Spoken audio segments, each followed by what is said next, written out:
sur cette terre n'a le pouvoir de votre mort.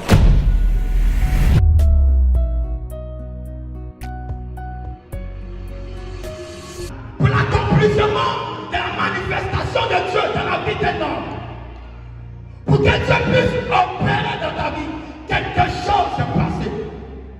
Maintenant, regarde, l'histoire, et c'est Jésus qui nous relate l'histoire. Il est l'auteur de cette histoire. Qu'est-ce que Jésus dit dans le livre de Luc? Il dit un riche et un pauvre nommé Lazare. La Bible dit le riche, il vit une vie heureuse sur cette terre. Mais Lazare, le pauvre, il mangeait à sa table.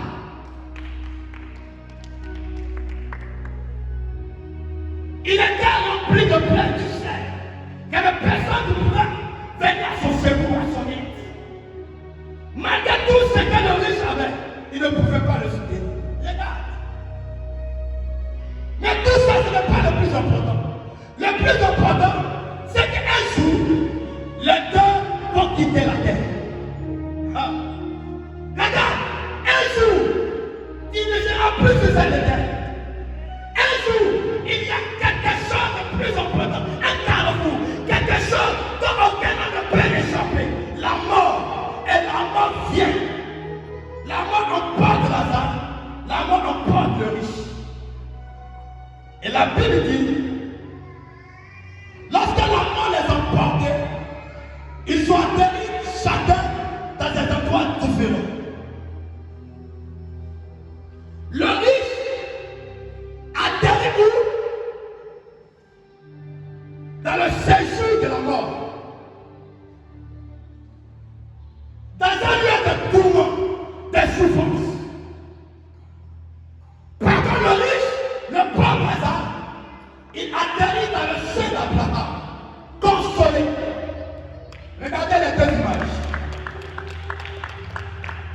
Ce sont les deux images qui m'ont monté à parler du thème dont je vais te parler ce matin. La mort les emporte. Aucun homme sur cette terre n'a le pouvoir de votre mort. Ne peut y échapper. Parce que tous sont péchés, tous sont condamnés. Et le salaire de ce péché, c'est quoi? C'est la mort.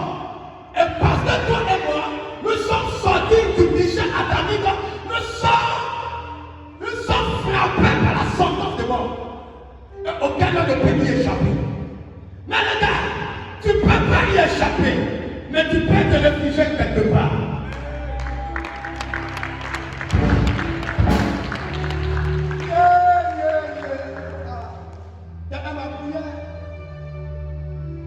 Et la Bible dit, les deux personnes, un va atterrir dans un lieu de consolation, dans le sein d'Abraham.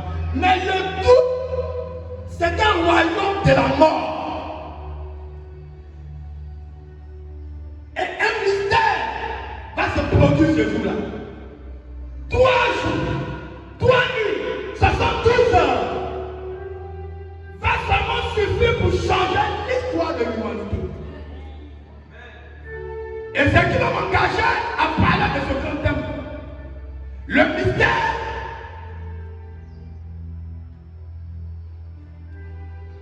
Pas le mystère, le mystère de la croix.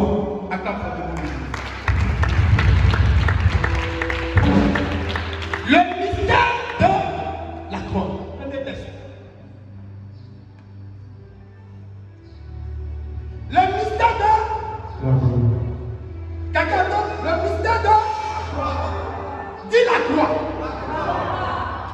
Qu'est-ce que le texte dit?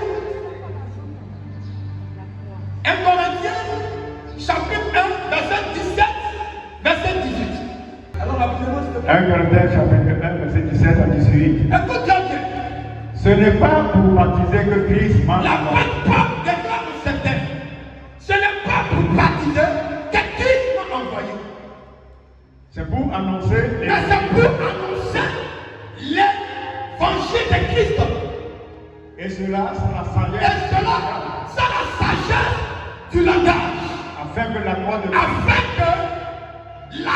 de Christ ne soit pas rendue vaine. car la prédication de la croix est une folie pour ceux qui périssent. Mais nous, en tant qu'enfants de Dieu, des nouvelles internationales, qui croyons à la croix de Christ, elle est toute puissante de Dieu. Il y a une puissance qui a été accomplie pour l'accomplissement des promesses que Dieu nous devait sur. Nous, en tant qu'hommes, nous participons à la mort. La mort nous a délaissés. Personne ne peut y échapper. Nous sommes tous captifs. Mais regarde, nous participons au sang et à la chair. Il a également une initiative pour qui? Pour Jésus. C'est-à-dire, dans notre confort, dans nos souffrances, dans nos malédictions, dans nos plans de condamnation de mort, ce châtiment qui s'embrasse sur nous. Regarde, quelqu'un t'a regardé, il m'a regardé. Et puis il a décidé de venir supporter le châtiment que tu subissais. Regarde, Jésus a fait quoi? Il a également participé lui-même afin que par la mort, il anéantit celui qui a la puissance de la mort.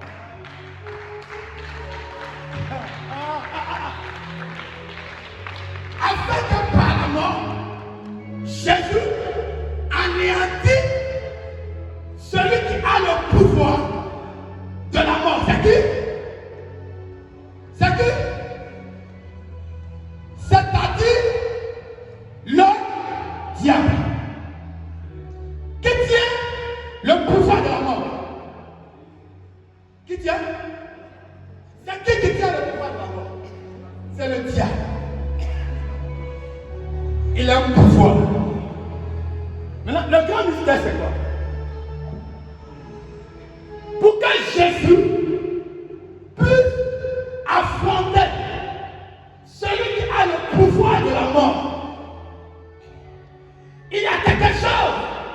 Le grand mystère dont le monde ne peut pas comprendre, c'est que Jésus, étant d'une lignée pure, sans péché, il n'avait pas une sentence de mort, alors il ne peut pas mourir.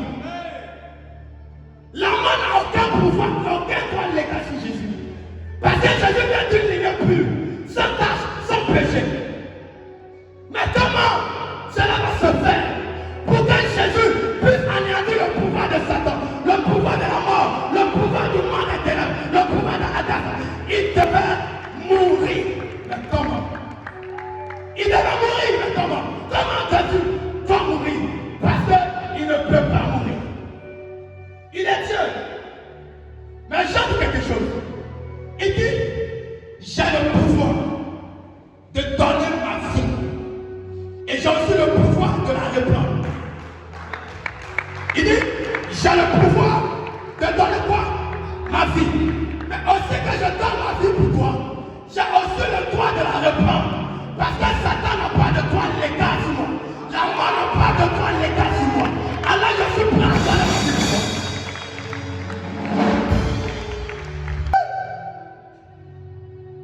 C'est le mystère. Jésus ne peut pas mourir. Mais il est mort. Le Tété de terre a dit, mais tu es le Fils de Dieu. Sans toi et sans nous. Parce qu'un Fils de Dieu, c'est la ligne pure, juste pure, qui vient d'en haut, qui vient du ciel, ne peut pas être contaminé par la mort. Mais là, Jésus avait le pouvoir de son défait sur cette croix. Mais il a regardé à l'amour dont il a pour toi. Cette grande miséricorde se manifeste pour toi et moi. Il a décidé de donner sa vie comme un sacrifice vivant pour le rachat de l'humanité. Pour que les paroles de bénédiction, de restauration, d'élévation, qu'elle est libérée pour sa vie. Il s'est fait pauvre. Celui qui ne peut être pauvre. Le créateur des cieux et de la terre. Le créateur de toutes choses. Il s'est fait pauvre pour que tu sois riche. Il s'est fait malade. Celui qui ne peut jamais être contagieux par la maladie. Il s'est fait malade.